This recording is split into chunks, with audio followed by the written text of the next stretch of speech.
bienvenidos a este acto que tiene lugar hoy, 2 de julio de 2015, en esta institución histórica. Hoy el Ateneo ofrece una conferencia que esperamos permanezca en su memoria y sirva para arrojar luz en un país marcado por la oscuridad y la confusión política. En primer lugar, agradecer al Ateneo de Madrid su ofrecimiento e interés en acoger dicho acto y especialmente a su nuevo presidente, don Enrique Tierno Galván, al que además agradecemos su asistencia y al cual cedo la palabra.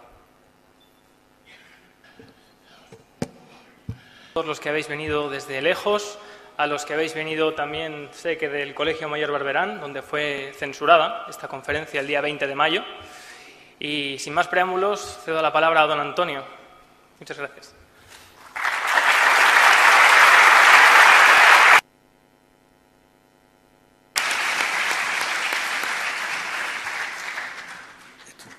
¿Está bien?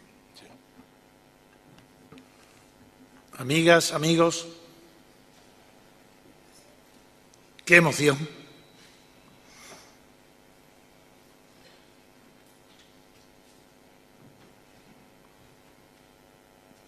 No vamos en busca de la libertad. La libertad viene en nuestra busca.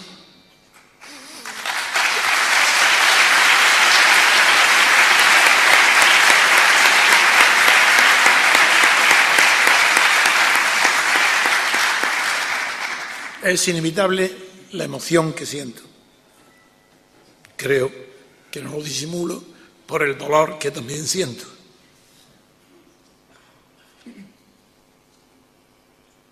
Algunos los defraudaré, entre otros al hijo de mi amigo Enrique Tierno, hoy presidente, porque el título de la conferencia que pensaba pronunciar en el Colegio Barberán era el porvenir de España, pero era otro momento distinto del de hoy. Otras las circunstancias, otros los datos políticos, otros los acontecimientos que nos condicionan. Yo no puedo nunca hablar de hechos pasados.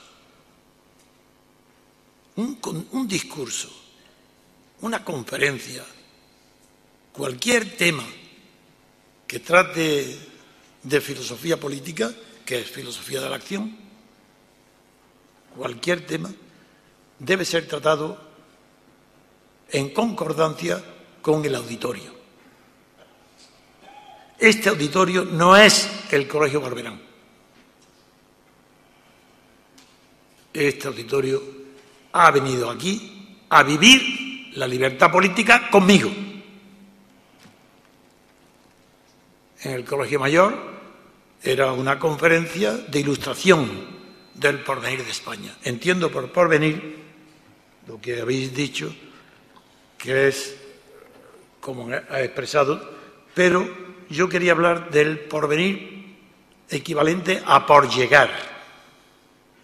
Y es muy triste que el por llegar de España es lo que estáis ya viendo.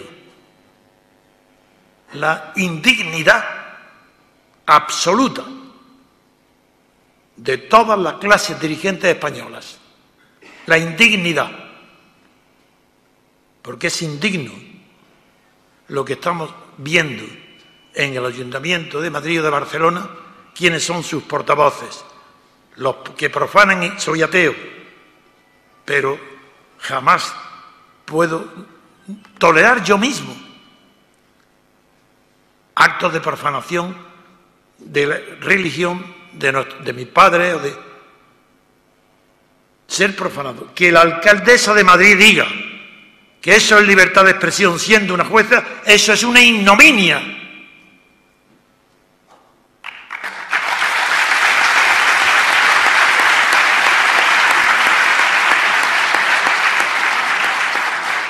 ¿Y qué queréis que diga de esa otra mujer, cuyo nombre ignoro y no quiero aprender, que está en el Ayuntamiento de Barcelona porque ha inventado un urinario público móvil? Es que eso se puede tolerar. Ella no, locos siempre hay. Pero que los locos sean elevados a la categoría de cargos políticos y públicos y alabados por los medios de comunicación y por representantes de millones de españoles, no se puede caer más bajo en la indignidad de los españoles. ¿Qué? ¿Hay una minoría? Claro que hay una minoría. Siempre hay una minoría que se opone. ¿Pero qué fuerza tiene? ¿Dónde está? Por eso hablaré del porvenir de España muy poco, con 2 palabras. Lo que yo pensaba decir en el Barberán era que el porvenir de España se llama Grecia. Eso es lo que yo pensaba decir, y lo saben todos los de mi entorno. Grecia. Podemos es España, no es Pablo Iglesias. Es la cobardía de los españoles, las frustraciones del franquismo, la impotencia, la falta de ideología política y moral de la socialdemocracia. ¿Eso culmina en qué? En los profanadores de iglesias y urinarios móviles. Por eso no voy a hablar de un porvenir de España que ya está definido, Grecia o Italia. ¿Por qué? Ahora voy a resumir en muy pocos minutos lo que yo pensaba decir a los estudiantes de un colegio mayor. Todos sabéis que antes de las últimas elecciones no había órgano de opinión, ni partido político, ni grupo electoral que no dijera como un dogma incontestable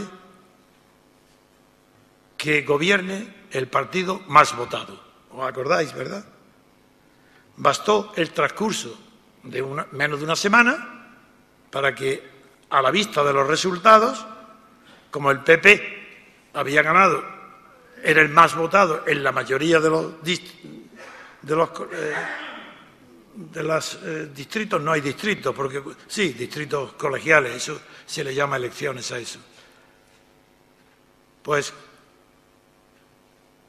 el partido más votado, si se atuvieran a esa doctrina toda la prensa y todos los partidos, pues sería el PP.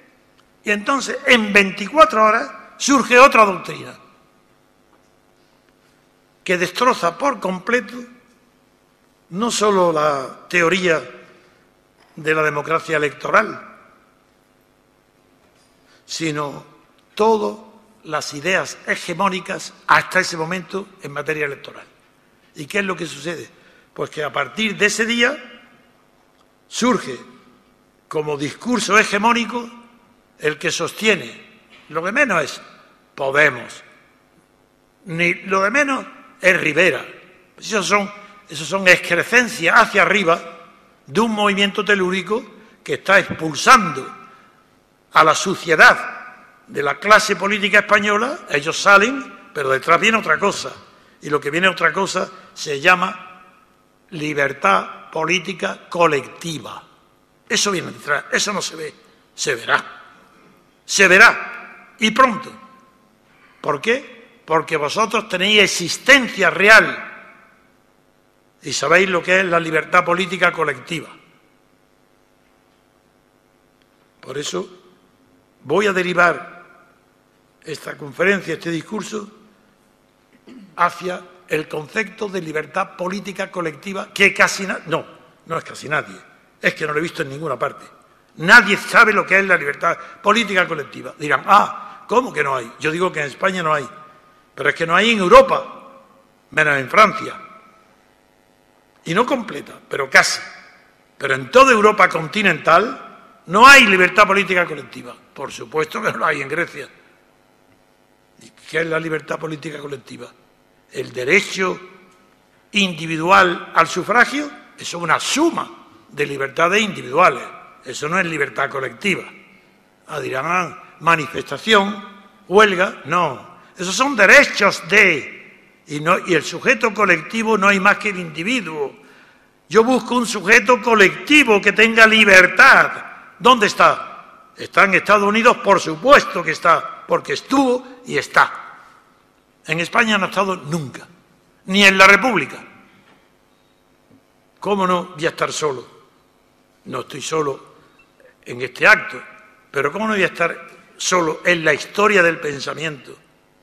Si lo que yo descubro, digo, es que España nunca ha tenido libertad política colectiva. No lo tuvo antes de la República y durante la Segunda República tampoco la tuvo, porque aunque hubo libertad constituyente, esa libertad constituyente no se tradujo en separación de poderes. La República no separó los poderes, instauró un régimen parlamentario. Y la izquierda española, la izquierda intelectual y política, no ha superado jamás el pensamiento de que la libertad es parlamentarismo. Y no es verdad. No es verdad, porque tenemos el ejemplo de Estados Unidos, que no es parlamentario, y sin embargo es la única democracia, en principio, que tiene las reglas democráticas casi del mundo, junto con Israel, también lo digo. ¿Pero qué creéis? ¿Que algunos piensan que yo apoyo a Estados Unidos o a Israel? Pero bueno, pero si no hubo un referéndum de la OTAN, ¿no era la máxima expresión del poder de Estados Unidos? ¿No la izquierda, el PSOE, de entrada no os acordáis? ¿Quién fue quien hizo la campaña por el no, que perdió? Os lo digo ahora, os lo digo. Un solo hombre que financió toda la campaña del no se llama Antonio García Trevijano.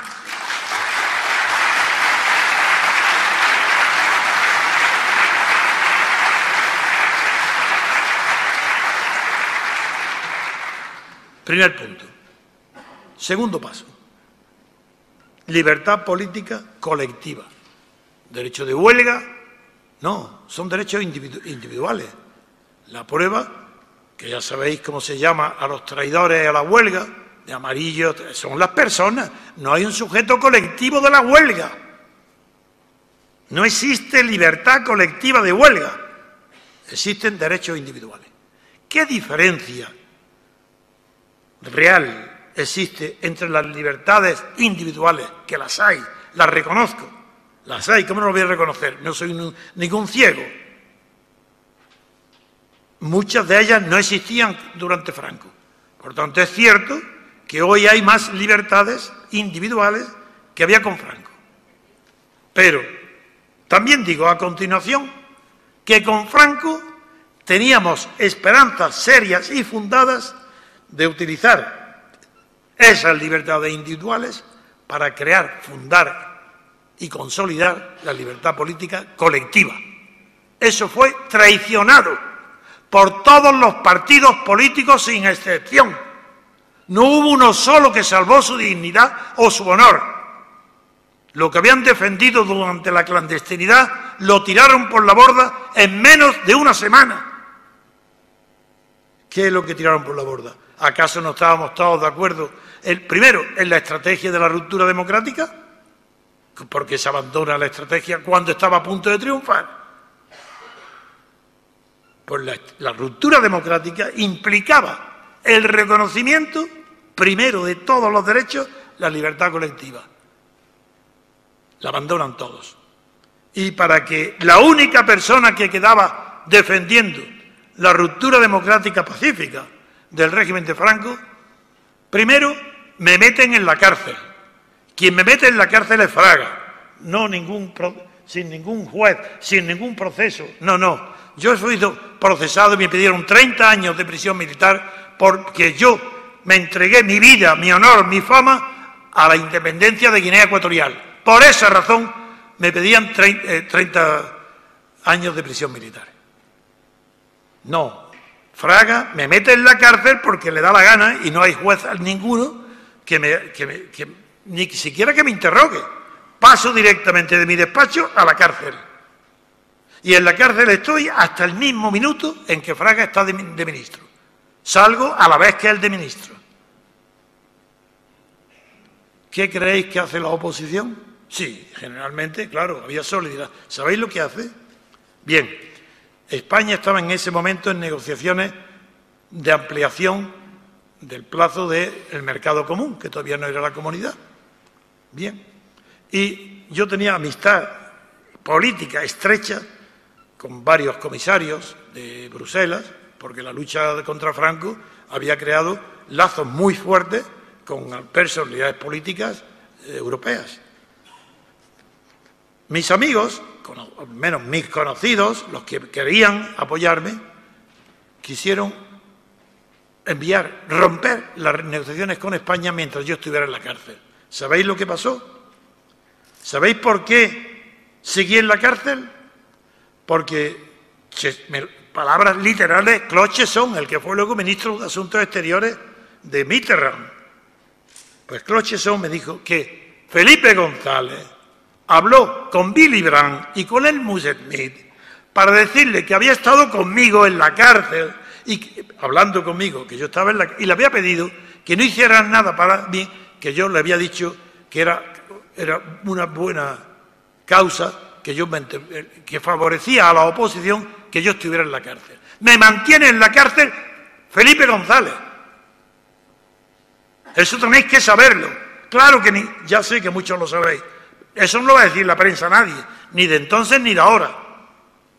Pero no termina ahí el asunto. Es que ya es hora de que las verdades más gordas y lo que más daño ha hecho a la transición española se sepa. Y se sepa públicamente. Porque hay documentos y pruebas irrefutables de lo que digo. Salgo de la cárcel y los servicios secretos de Estados Unidos, en los papeles del Wikileaks, dicen, lo podéis ver todos, dicen literalmente, que durante el tiempo que el señor Trevijano Maverick está en la cárcel, no se mueve ni una hoja en la oposición. Y que tan pronto como salgo, en cuestión de días, hierve España de manifestaciones pidiendo amnistía, libertad, y yo presidí una de ellas en Las Palmas, la más grande que se ha celebrado nunca. Todo eso es verdad. Pero Felipe González tiene otra entrevista con Fraga, que va a decidir el porvenir inmediato. Dos cosas deciden. Y una de ellas es importantísimo para que sepáis lo de la República. Lo digo aquí en el Ateneo, a conciencia de lo que estoy diciendo, a conciencia del valor que tiene lo que voy a decir. Fraga se entrevista con Felipe González y Felipe González le dice: mientras Trevijano esté en la calle es imposible que el PSOE entre por la ventanilla de Arias. ¿Sabéis lo que es ventanilla de Arias? La ley de asociaciones de Franco, de Carlos Arias, que el Partido Socialista quería entrar. Pero en mi propio despacho, en la Castellana, cuando Mújica dijo que iba a entrar, yo, delante de 40 representantes o 30 y tantos de toda la oposición, dije que eso era incompatible con la Plata Junta, lo que era la plataforma de convergencia. Y él, chuleando, me dice: ¿y quién nos va a echar? Y yo le dije con una voz como las que tengo siempre: ¡yo! Ruiz Jiménez, que estaba allí en la reunión, impresionado por mi energía, se fue dando un portazo, porque también estaba de acuerdo con la ventanilla. Ya tenéis otro dato. Entonces, claro, como no podían conmigo, sí, tuvieron la inteligencia de acudir a un sistema mucho más eficaz que la cárcel, incluso más eficaz que un tiro. Y estuvo a punto de suceder. No solo, os lo digo para que lo sepáis, en el Ateneo lo digo, no solo porque por 2 veces consecutivas, en tiempos distintos, en Consejo de Ministros del Pardo, de Franco, se acordó mi asesinato por 2 veces, diciendo que era el enemigo número 1 del régimen franquista. Eso no lo dicen los papeles del Wikileaks, pero sí dicen que yo era el número 1, que la oposición no era ni el Partido Comunista ni siquiera ETA, que se llamaba Trevijano Maverick. Pero eso lo tienen todo oculto. ¿Quién va a reconocer la verdad que los condenaría a todos los que han hecho la transición? Pero continúo. acudieron entonces Felipe González a un procedimiento más eficaz que un tiro, y es la difamación. Suárez estaba el asunto de Guinea Ecuatorial estaba clasificado como materia reservada, no se podía hablar de él. Entonces Suárez lo desclasifica y al día siguiente aparece la difamación contra mí. ¿En qué consiste la difamación? Hoy, si lo oí, es que no lo creerían. Si hoy le explico, dice, hombre, eso es imposible. ¿En qué consistió la difamación?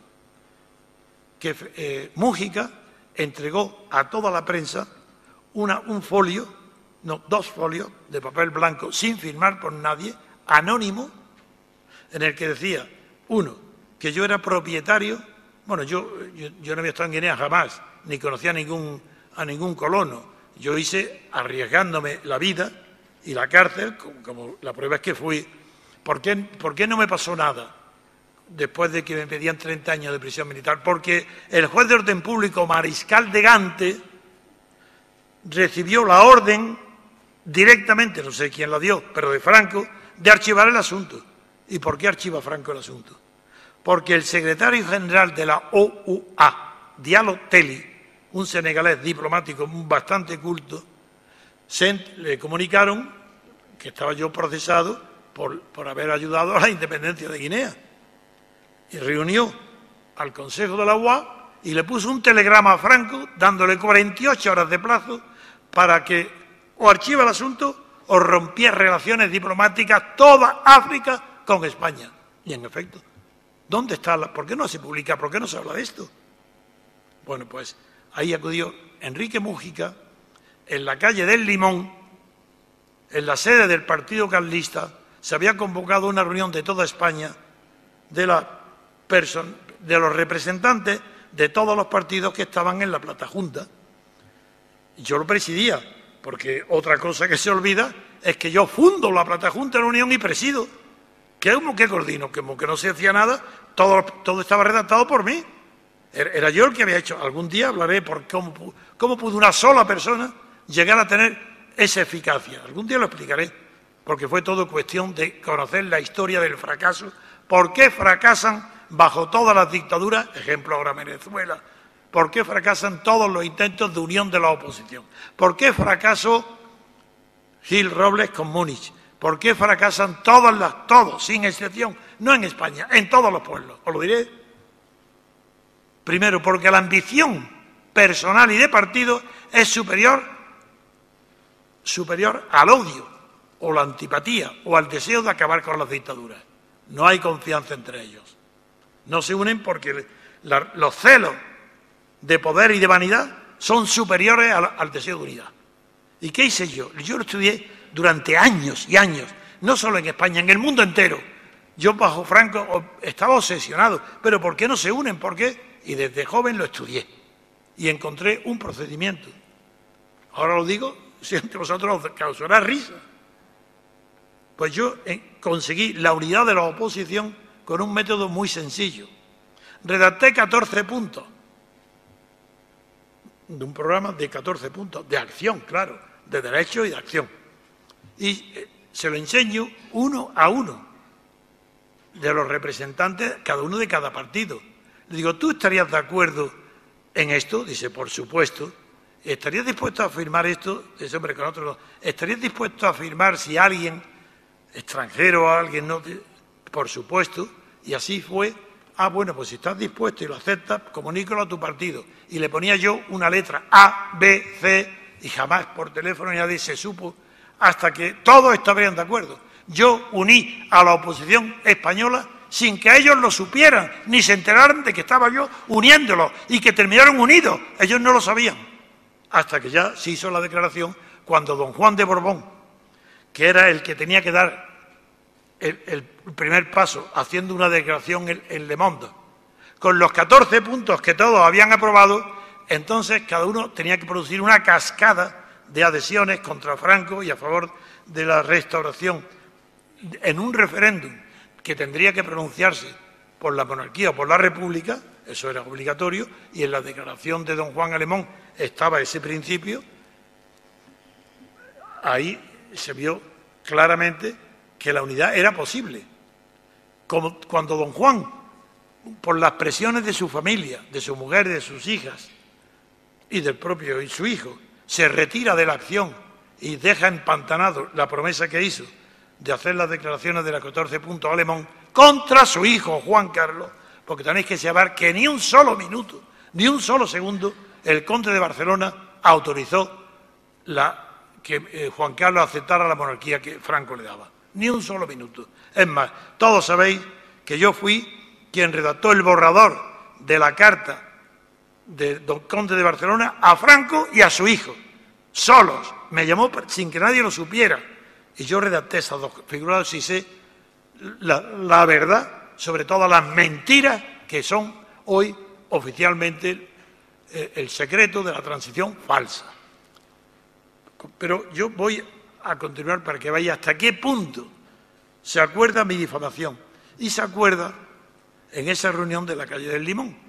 Y es, en ese folio, en esos dos folios dicen que yo soy el dueño de cacao, café, Guinea, de Guinea, y en Fernando Polo, Madera, que además redactaba las sentencias de muerte de los enemigos de Macías en mi despacho de la Castellana, cuando lo que se acusaba a Macías es que hacía desaparecer a sus amigos sin proceso. Figuraros qué locura. Bien, pues esa locura, redactada sin firmar por nadie, le pide Felipe González a Suárez que levante secreto oficial Guinea. Lo hace y Mújica presenta en la prensa esa difamación absurda y ridícula, que hoy ni un solo periódico, ni una hoja clandestina se atrevería a publicarlo, porque era anónimo y porque no tenía prueba de nada, no era nada. Pues esa es la difamación que cunde hasta tal punto que los enemigos de la verdad y de la libertad, los enemigos de la verdad y de la libertad han mantenido el calor de esa difamación hasta ahora mismo, hasta ayer mismo, para acabar con que conmigo como persona eso lo estaría sin cuidado, para acabar con que el pueblo español se enterara que habíamos estado a punto de la ruptura democrática y que solo la traición a los puntos programáticos de la Platajunta permitió dos cosas. Una, la traición de Santiago Carrillo. Sí, a mí me engañó. A mí, Felipe González era Isidoro, protegido por la policía de Franco. ¿Cómo me iba a engañar a mí? Yo sabía con quién me jugaba. Ahí era una cuestión de habilidad. Pero sí fui engañado. No por Santiago Carrillo, sino porque a mí me parecía inconcebible que pudiera pactar con el franquismo, con Suárez, con Fraga, que pudiera pactar un partido con tantísimas víctimas, fusilados, encarcelados, torturados. Me parecía imposible. Eso yo en eso no lo tuve en cuenta nunca. Y es lo que pasó. Sucedió. Y empieza ya la transición. Y esa transición no ha terminado. Pero yo no vengo hoy aquí en busca de mi complacencia con vuestros aplausos, ni para halagaros a vosotros por seguir el camino hoy de la verdad y de la libertad. Yo no vengo a eso. A mis 87, que voy a cumplir 88 años mañana, el 18 de julio, qué maravilla de coincidencia de fecha. Bueno, os digo una cosa, yo no tuve el periódico Madrid, quise comprar el periódico Madrid. Me daba un crédito Luis Val, Banco Popular. Y no lo compré, no pude comprarlo, después de estar de acuerdo en el precio, 82 millones, crédito que me daba el Luis Val del Banco Popular.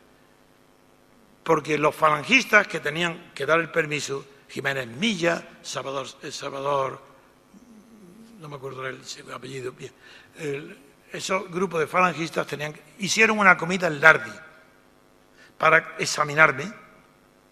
Y como yo todavía no era demasiado conocido, pues salí triunfante de la prueba. Y ya está, pues nada, muy bien. Y ya, pues acabado el asunto, yo ya estaba seguro, había comprado el periódico, estábamos de acuerdo en todo, bien. Me dice Jiménez Milla, bueno, antes de despedirnos, ¿qué piensa usted del 18 de julio? Digo, ¿qué voy a pensar? El día más importante de mi vida. Y por eso perdí el periódico.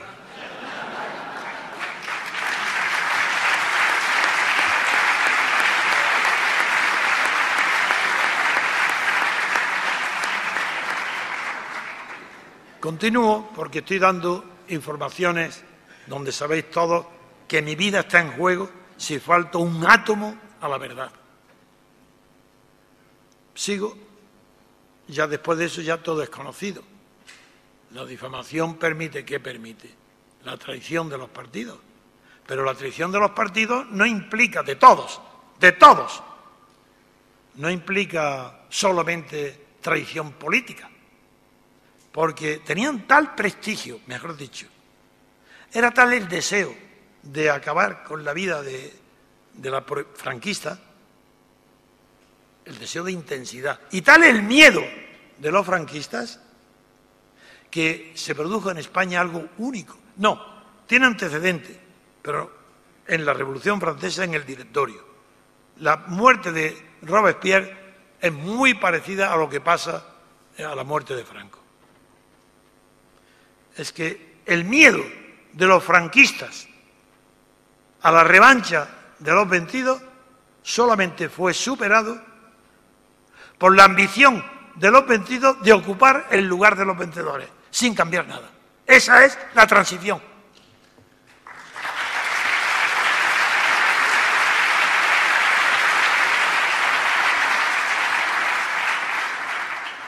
¿Qué cambio hay porque el Partido Comunista o el PSOE entren en las instituciones? Ninguno. Hasta tal punto que todavía hoy los periodistas, todo el mundo dice, hablando de la Constitución española, que es sagrada, que es una maravilla, dicen, pero con el trabajo que nos ha costado vamos a perderlo. ¿Trabajo? Cero. ¿No trabajaron nada? La Constitución española, bien, sabéis que unas cortes se celebran con arreglo a la ley de Franco, con arreglo a la ley electoral de Franco, se celebran unas elecciones corrientes legislativas. Y se salen, y los diputados, en secreto, no, el poder, que era el poder del ejército, y de Juan Carlos, y de muy pocas personas, deciden, para engañar bien a los gobernados, a los españoles y al mundo, deciden convertir aquellas cortes constituidas en cortes constituyentes. Esa trampa tan vulgar, tan infantil, prospera. ¿Y cómo se hace eso? Pues en secreto, una pequeña comisión formada por 6 personas redactan en secreto una constitución, el nombre, porque de constitución no tiene nada. Para que una constitución sea realmente una constitución, tiene que separar los poderes. Si no separa poderes, no hay constitución. ¿Creéis que esas son mis palabras? ¿Que lo digo yo? ¿O que lo dicen los constitucionalistas? ¿O los profesores? Ni hablar. Eso lo dice literalmente la Declaración de Derechos del Ciudadano, artículo 16, párrafo 9. Donde no hay separación de poderes, no hay constitución. Pues, ¿qué hacen los españoles? Pues nada, lo están redactando. Y un periodista bastante bueno, director de Cuadernos para el Diálogo, se llamaba, no sé, creo que vivirá, Pedro Altares. ¿Ha fallecido? Pues yo no lo sabía que había fallecido, pues en su homenaje, digo que ese hombre, en su homenaje, descubrió el pastel y lo publicó, que se estaba haciendo en secreto una constitución, en secreto. Pero, ¿os figuráis lo que significa hacer una constitución en secreto? Bueno, pues eso es lo que hay en España. Una constitución secreta que una vez conocida la aprueban las Cortes, la aprueban en referéndum y es casualidad porque hubo alguien listillo que no dijo que la votaron el 110% del censo. Que dijo, no, vamos a poner 90 o 92. Menos mal. Esa Constitución es lo que hoy se venera como si fuera un texto importante o sagrado. Es una birria desde el punto de vista técnico y una porquería desde el punto de vista de la liberal.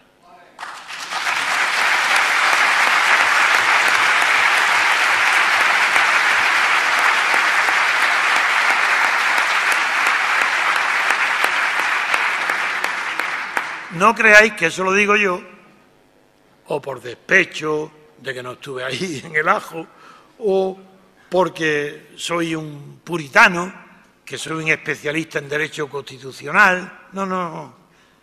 Digo que esa Constitución es cero, porque lo que vale de ella, y está hoy en vigor, es lo que no se cumple. El engaño de la Constitución, eso es lo que vale, eso es lo que dura, es por eso está en vigor. Ejemplo, prohibición del mandato imperativo. ¿Qué significa eso? Ah, la Constitución dice que está prohibido el mandato imperativo, ¿verdad? ¿Y qué hacen los partidos? Desde la primera ley, las miles y miles de leyes aprobadas, desde el primer día hasta hoy, todas bajo mandato imperativo. Incluso, ya no con la cabeza, incluso mandato imperativo con los pies, porque sabéis que se votaba también el ausente con el pie, el de al lado. Esa es la Constitución española, que dura porque no se cumple.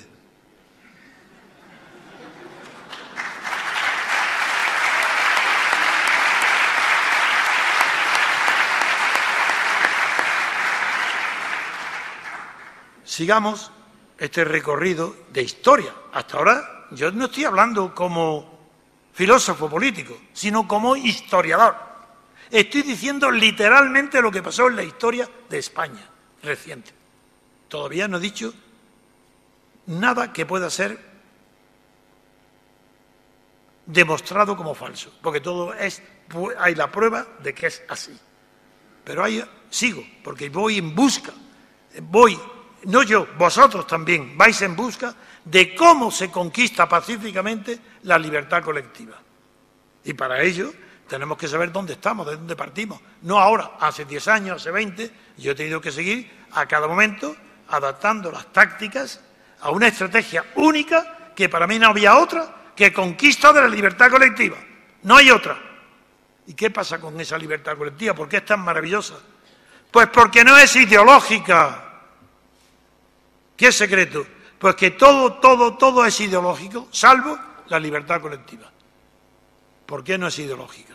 Porque eso no depende del sistema de creencias. ¿Qué es una ideología? Para que veáis el absurdo de que se persiga la igualdad a costa de sacrificar la libertad. En primer lugar, la igualdad no se consigue nunca. Eso será una tendencia. Pero si lo que se sacrifica es la libertad, ya lo que es que no hay vida política. Es que no hay. Claro que Franco, claro que era político y conservaba el poder. Pero es que hoy los partidos políticos son todos franquistas, porque no quieren más que la conquista del poder. ¿Quién creéis que es Pablo Iglesias? Un nieto de Franco. Pero eso es que dice al pie de la letra, es lo mismo. Si él no quiere saber nada de principios, para eso ya está el pobre de Cayo Lara. Él lo dice, quiere principios. Él no. Dice, ¿qué principios? Yo quiero, el cielo no se conquista por asalto. Y es verdad, lo está demostrando, lo está haciendo. Pero yo, como vuelvo, ya mi guía es la libertad política colectiva. ¿Qué es? ¿Y por qué ella no es como los demás libertades? Porque la libertad, cuando no tiene un sujeto individual que la ejerce, y el Estado la transforma en derecho. No hay ninguna libertad individual que no sea derecho. Atención, lo que estoy diciendo. No hay en el mundo entero ninguna libertad individual que no sea atributo de un derecho. ¿Por qué? Porque el Estado se llama de derecho y todas las leyes reconocen unos derechos al individuo. Luego, la libertad es consecuencia de un derecho subjetivo, derecho de manifestación. ¿No veis que lo mismo se dice derecho de manifestación, derecho de huelga, derecho, si es lo mismo que libertad? Pero hay solamente que no dicen individual, individual, individual.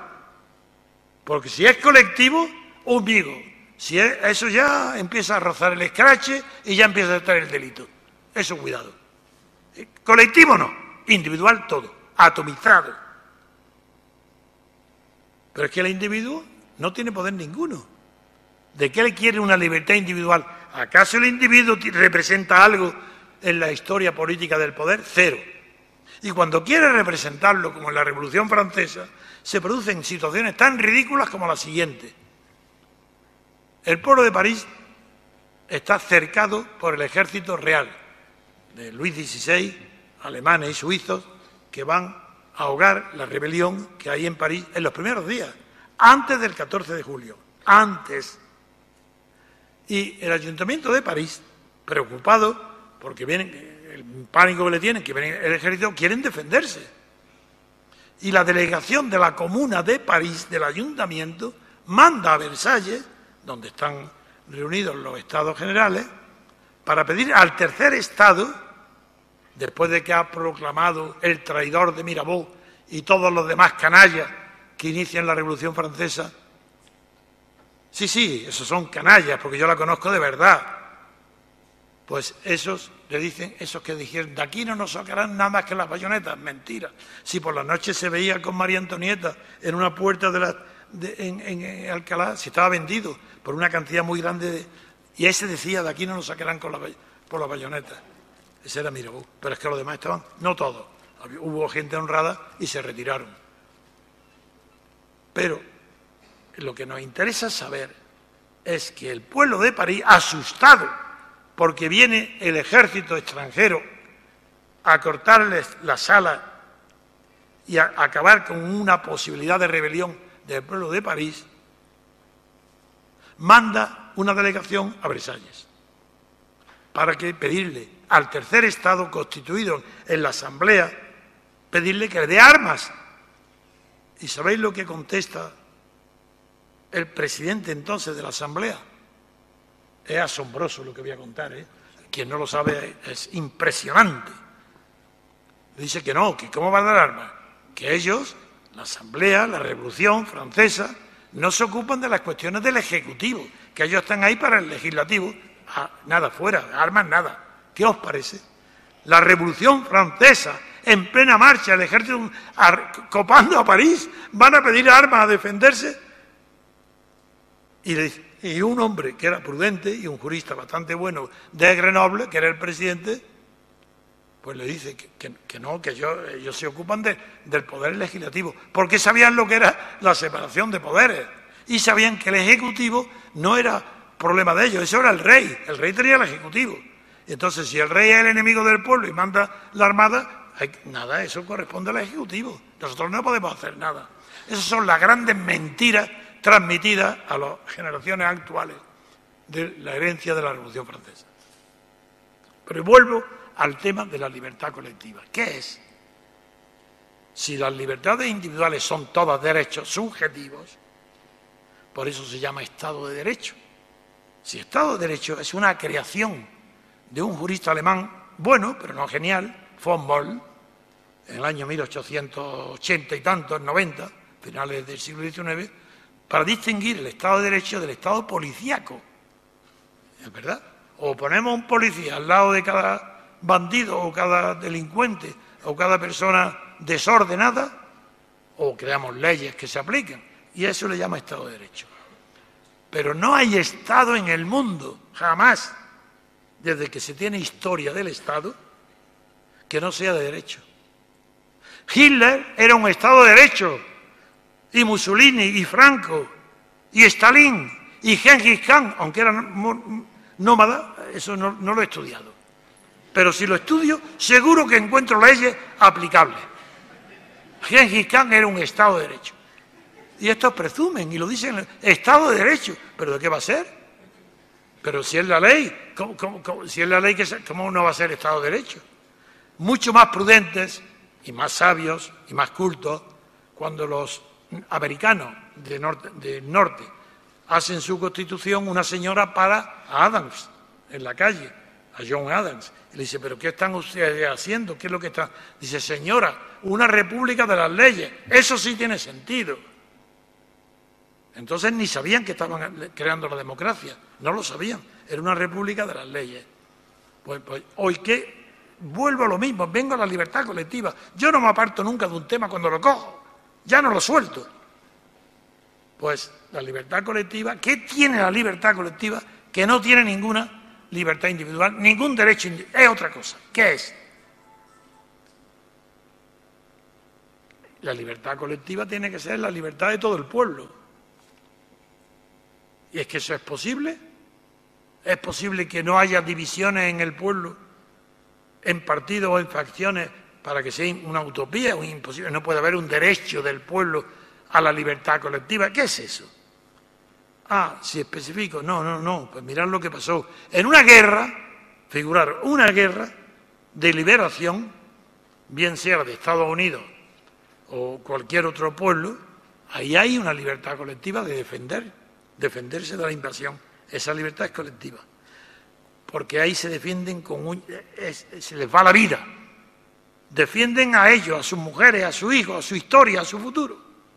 Bien, si ganan esa guerra y hacen una constitución para que en el futuro se rijan por unas reglas honorables, donde esté garantizada las libertades individuales, eso que vengo hablando hasta ahora, para que esté garantizado el derecho de propiedad, derecho a asociación, derecho de huelga, derecho a todo, incluso derecho a la rebelión, en los términos en que se pronunció. Entonces hace falta hacer una constitución. ¿Qué es constitución? Le preguntadle a quien queráis, ¿qué constituye una constitución? Y dirá, hombre, la nación. ¿Cómo? ¿Es que antes de la constitución no había naciones? Pues si la constitución es posterior. Una nación, una constitución no constituye una nación. ¿Qué es eso de Cataluña, vascos y etcétera? ¡Qué absurdo! ¿Pero qué nación va a constituir? Eso es imposible. Entonces, ¿qué constituye el Estado? Pero es que antes de la Constitución no había Estado. Es que Franco no tenía unas leyes fundamentales del reino que eran mejor observadas que esta Constitución. No, ahí se ve todo eso es falso. Esto es mentira, una propaganda ridícula. ¿Dirigida a quién? A un pueblo idiotizado por el miedo de unos y por el botín repartido por los demás. Ha habido un miedo colectivo a la verdad y un reparto de unos de la derecha y de la izquierda al botín del Estado. Yo no tengo simpatía ninguna por Ortega y Gasset. Sin embargo, cuando Ortega y Gasset era muy joven, era idealista entonces, y dijo, ¿qué es eso de palabras como reconciliación? ¿Qué es eso? Y él dijo, es que cuando oigo la palabra, eso lo tiene escrito en el año 1915. Dice, ¿qué es? Pues cuando oigo la palabra reconciliación o concordia, digo, ¿dónde está el reparto? ¿Quién se está repartiendo algo? La pura verdad. Y ahora, por eso antes hablé del directorio de Robespierre, porque lo que ha pasado en la transición española es lo que pasó allí. Matan a Robespierre. Y los mismos que los partidarios de Robespierre tenían sus listas negras para mandar a la guillotina a los adversarios que le podían disputar el poder. Y aquellos que se creían concernidos por la célebre la libreta azul donde estaban sus nombres, montan un complot, el 9 de Termidor, para asesinar a Robespierre. Y los principales dirigentes de aquel movimiento de resistencia contra Robespierre estaban en la puerta asistiendo, saludando a todos los diputados que venían a la asamblea. Y a todos les decían, tú estás en la lista, tú estás en la lista. No sabían, la lista estaban en la guillotina. Entonces, claro, triunfó inmediatamente el complot. Triunfó y matan a Robespierre.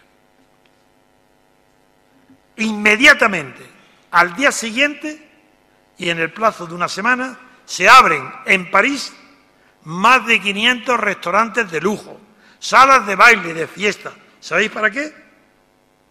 Para que los robiespierristas, los anquilot, los jacobinos, se abrazaran con todos los partidarios de poner fin a la revolución y los celebraran juntos y se reconocieran como hermanos.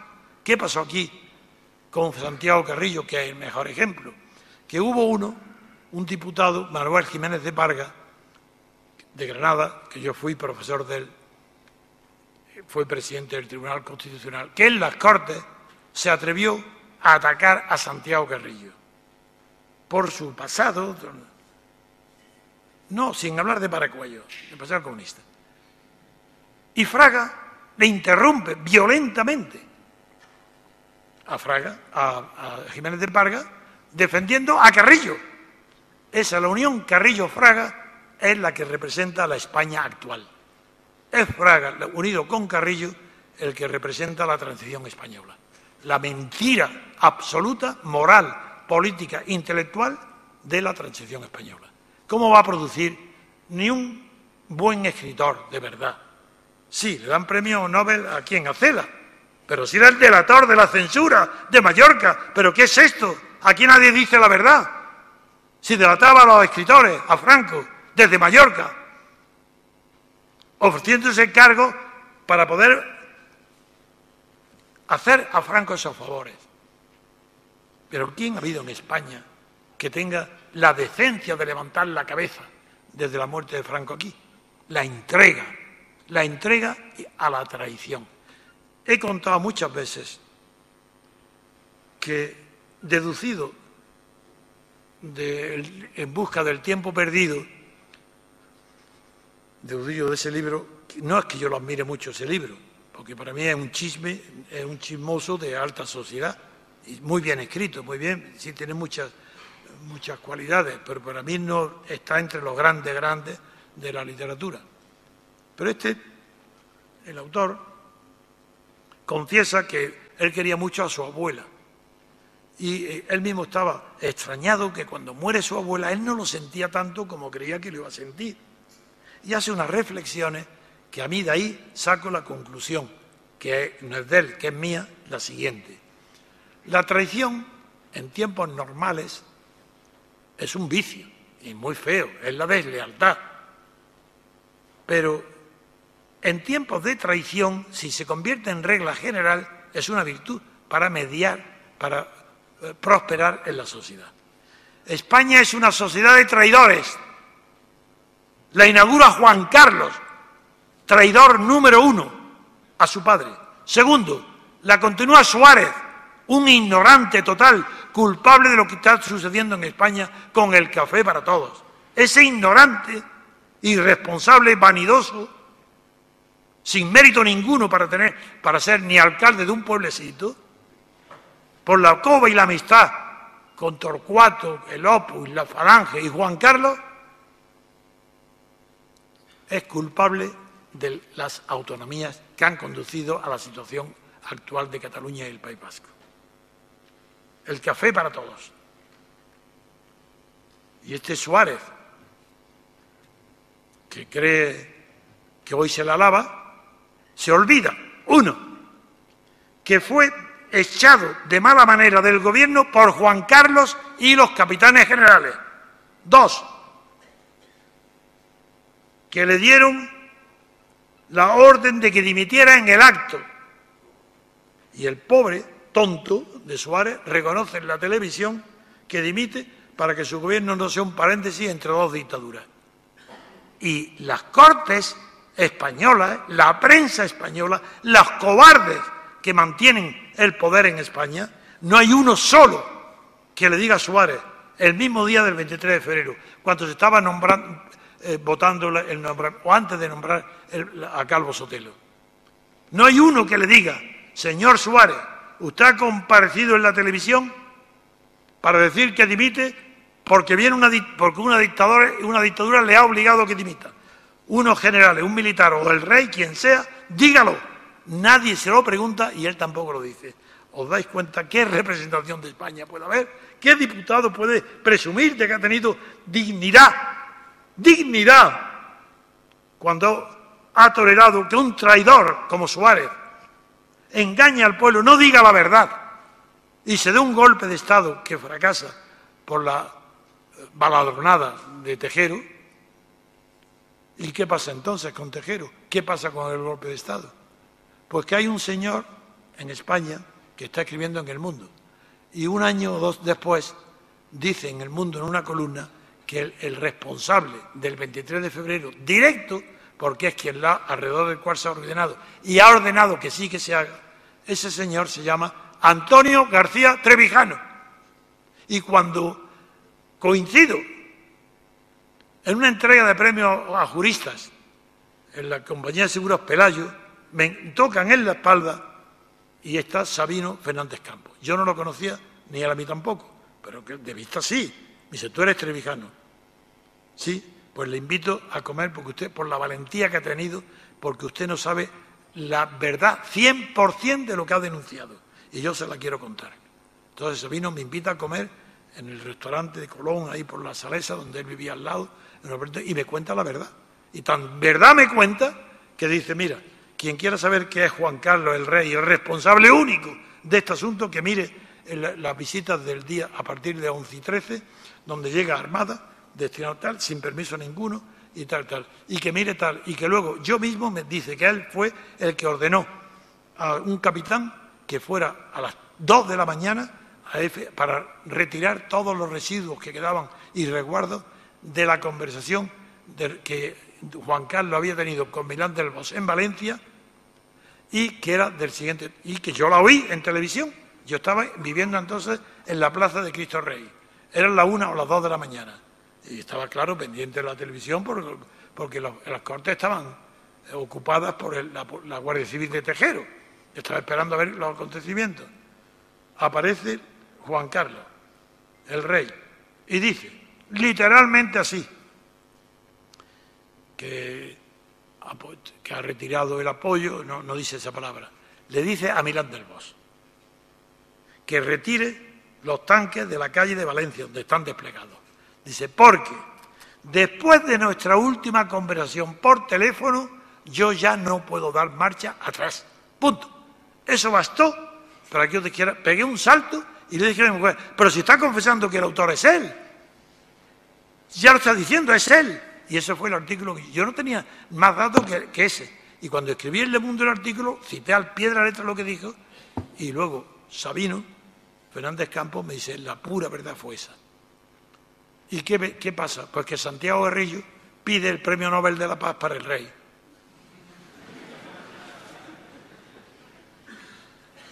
Vuelvo a la libertad colectiva, porque todavía no he precisado bien de qué se trata. He puesto el ejemplo de que un pueblo invadido por unas tropas extranjeras, pues es un acto de libertad colectiva la liberación. Pero ese mismo pueblo, si gana y no tiene normas, porque hasta ahora ha vivido, no como los griegos con los otomanos, que vivieron bajo el Imperio Romano hasta antes de ayer. Sí, hasta el punto que lo más profundo de la cultura griega es turco. Si no, no se comprende lo que estamos viviendo todos los días oyendo, esas locuras de bazar oriental, que son lo que sucede en Atenas, pues un bazar, que no tiene valor nada, ni la palabra dada, eso es lo de menos, eso no es nada. ¿Cómo va a tener la palabra dada valor en el chalaneo de una compra de un chalo o de unas babuchas? Pues eso es, lo que está sucediendo en Grecia es por parte griega, ese chalaneo. Y por parte europea no creáis que hay gran cosa, porque por parte europea ha tragado carros y carretas. Europa ha tolerado, Europa una manera de hablar, la unidad europea, Europa otra cosa. La unidad europea ha tolerado que el gobierno griego lo insulte todos los días y le llame asesina, le desplante, no le dé la mano, los desprecie, todo. Le ha tragado todo. Y sigue negociando, dándole, hasta un momento que ha dicho, para, esto ya no. ¿Sabéis cuál ha sido ese momento? No, porque de repente los griegos hayan pedido algo que hasta entonces no hubieran pedido. No. Porque deciden ellos unilateralmente dar por terminada la negociación y convocar un referéndum. Es decir, anularlos como negociadores, como personalidad política. Amigos, ahí surge la vanidad, la ambición personal, el cargo. ¿Cómo? ¿Qué se ha querido? ¿Cómo? Pues nada. De manera que tú pones fin a la negociación, pues nosotros ponemos fin a la oferta. Eso es todo lo que pasa en Grecia. Y como no hay dignidad, ni por una parte ni por otra, todo se puede esperar ya de Grecia. Porque no hay dignidad en los griegos ninguna. Pero es que hay muy poca dignidad en la Unión Europea, que ha tolerado esos insultos.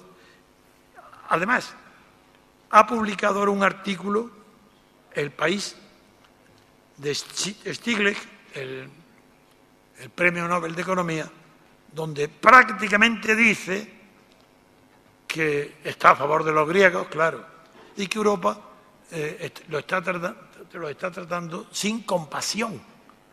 Me he quedado asombrado. Fíjate, un premio Nobel, fijaros, un premio Nobel, pidiendo o esperando compasión de los gobiernos, de los políticos, que es lucha pura por el poder. ¿Pero qué es esto de compasión? Eso será para Cáritas. ¿Pero cómo para el gobierno y para estados compasión? ¿Pero qué es esto? Bueno, pues eso lo publica no solo Stiglitz, sino que el diario El País, a través de Estefanía, dice exactamente lo mismo. Pero antes de eso, el genio de Cebrián, jefe de informativos de Carlos Arias, fascista, y en la Academia de la Lengua, porque no sabe escribir. Por eso, si supiera escribir, ahí no lo meten, porque hubiera sido... Lo meten porque no sabe escribir. Y lo digo todos los días. En su artículo dirán, no conoce el español. Pues este Cebrián se mete en ese terreno para decir, y con lo cual enlazo con mis palabras del comienzo, cuando dice, es democrático que se unan todos los partidos después de las elecciones para expulsar, para que no entre en las instituciones o salga de todas ellas el PP. Y eso dice que es democrático. Pero es que no tiene ni idea de que ni es democrático ni tiene nada que ver con la democracia, es otra cosa. Pero es que tampoco el acuerdo de que gobierne el partido más votado tampoco es democrático. Pero si es que son ignorantes, que aún no saben lo que es la democracia. Por ejemplo, el partido más votado gobierna ¿dónde? En el Reino Unido. ¿Es que acaso el Reino Unido es una democracia? De ninguna manera. El Reino Unido es un parlamentarismo perfecto, maravilloso, con una tradición de libertades fantásticas. Ya quisiéramos nosotros tener instituciones como las inglesas, pero no nos confundamos. Eso no es la democracia. La democracia es otra cosa. Por eso, el partido más votado sí gobierna, eso no es democrático. Pero si se unen todos los partidos pequeños para que el más votado tampoco gobierne, eso tampoco es democracia. ¿Qué diferencia hay una? Pues que si gobierna el partido más votado, eso es representativo, pero no representa a la mayoría absoluta. Es representativo, pero no.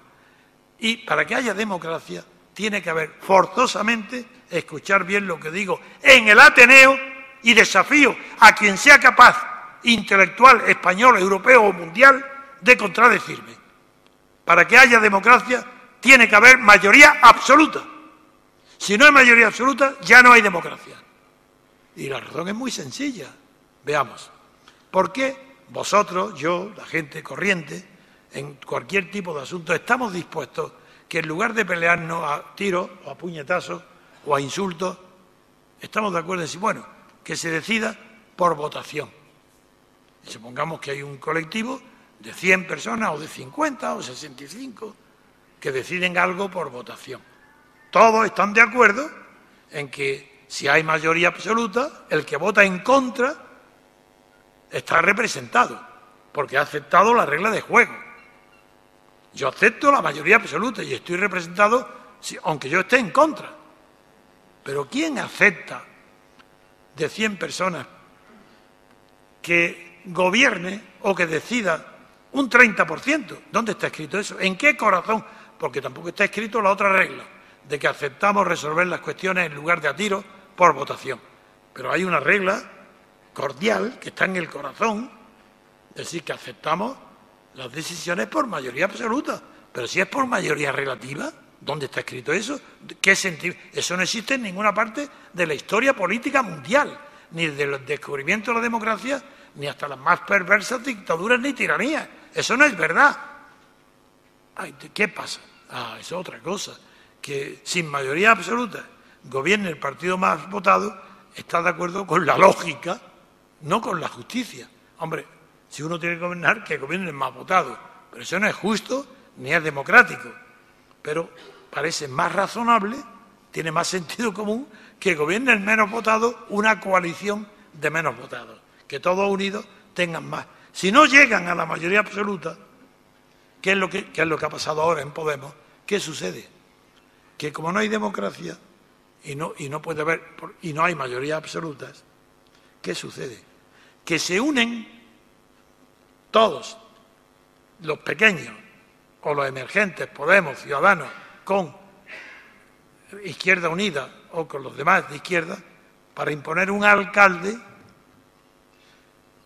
pero eso, alcalde, la mayoría de votos que ha sacado no es homogénea, no son cantidades que se suman, porque el voto de Podemos no puede ser sumado con el del PSOE o de Ciudadanos, sino es a cambio de que uno o todos traicionen a la vez las promesas que han hecho al elector. Eso es claro. Pues entonces, el partido más votado no puede gobernar más votado, pero no es democracia. Y para terminar y dar paso a vuestras intervenciones, termino como empecé, con el discurso en el Colegio Barberán. Dije que el porvenir de España, está en Grecia y en Italia. ¿Por qué? Porque igual que hace nada, decían todos que tiene que gobernar el partido más votado, a la vista de lo que ha sucedido, y es que todos se unen, siendo entre sí incompatibles y con mensajes distintos al pueblo, se unen para expulsar al PP, que bien expulsado está, a mí me importa poco eso no es el tema que nos preocupe, es la coherencia, la incoherencia de del sistema, del régimen, porque el sistema no lo hay. ¿Qué sucede ahora? Pues que nada más que producir este hecho, vuelven a decir que es una injusticia, es que no es democrático, tiene que gobernar el partido más votado. Y ya quien dice eso, pues ya empiezan a decirlo las televisiones mismas, que hasta poco y ahora ya personalidades de todos ya empiezan a decir lo mismo antes de las elecciones. Y será.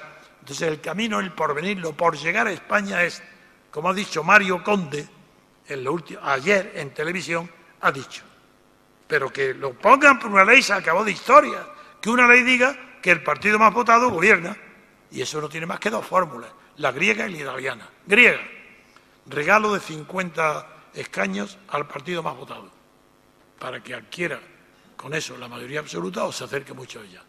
Italia, Renzo, reforma italiana, que entra en vigor ya.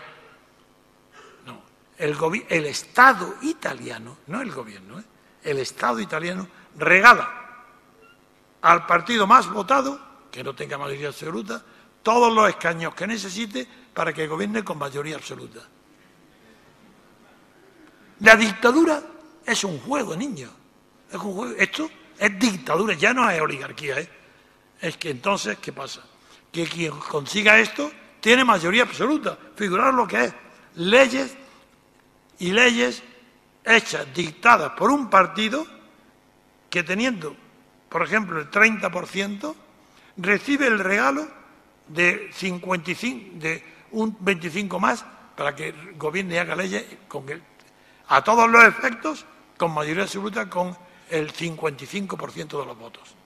Ese es el porvenir de España. Tiene o el camino griego o el camino italiano. Ese porvenir, ahora es mi intervención, es, a no ser que nosotros interrumpamos ese mecanismo del porvenir e introduzcamos el principio de la libertad colectiva que perseguimos para que el porvenir de España, aunque sea lejano, aunque dure mucho tiempo, sea inseparable de la libertad política colectiva, que la voy a definir ahora mismo.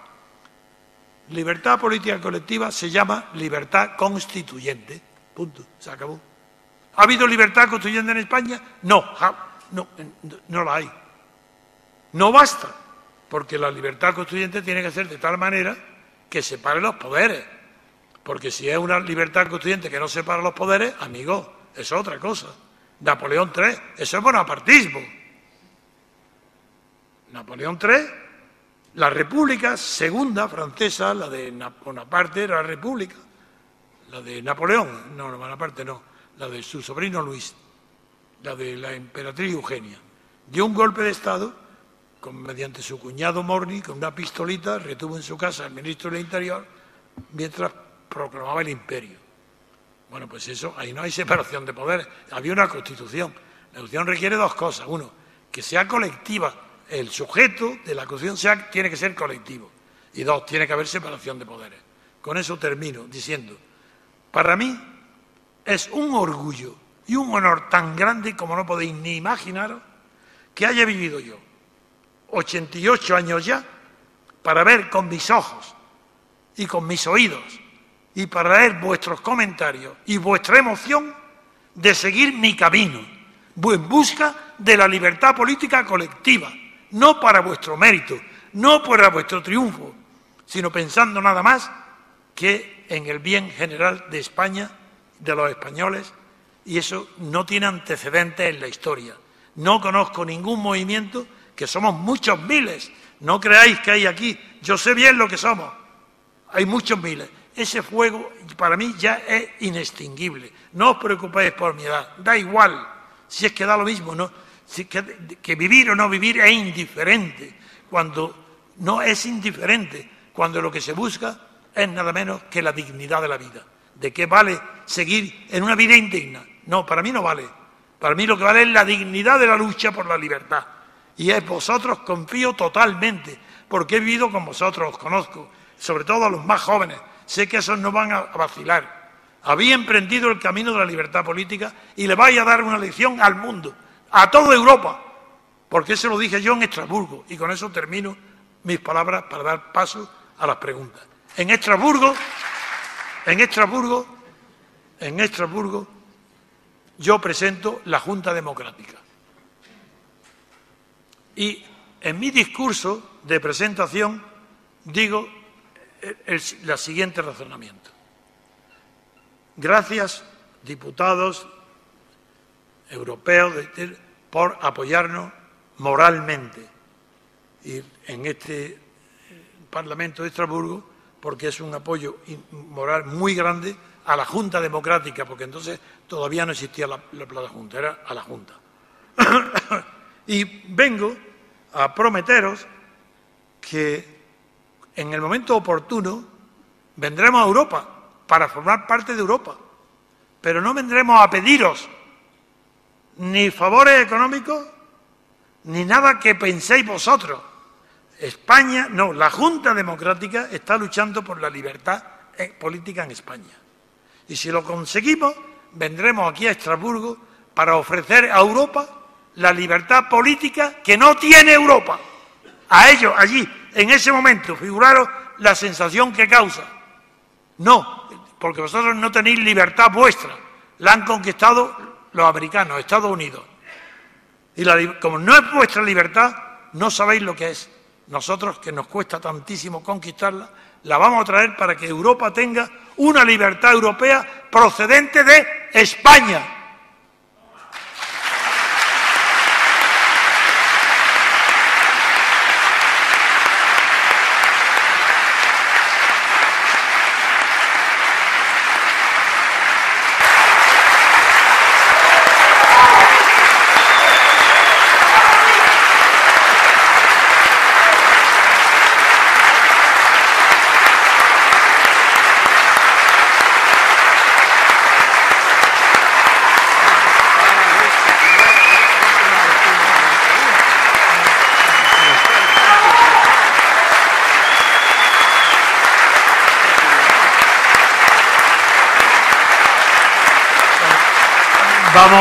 Vamos a seguir con las preguntas y pido de verdad, primero, mi corazón afortunadamente aguanta estos aplausos. Lo aguanta porque ayer he ido al médico para revisarme el corazón antes de operarme y la he encontrado, dice, igual que si tuviera 18 años. Y estoy operado con un doble bypass, pero estoy perfecto de corazón, de la pina no. Bueno, cuanto preguntas, os pido una cosa.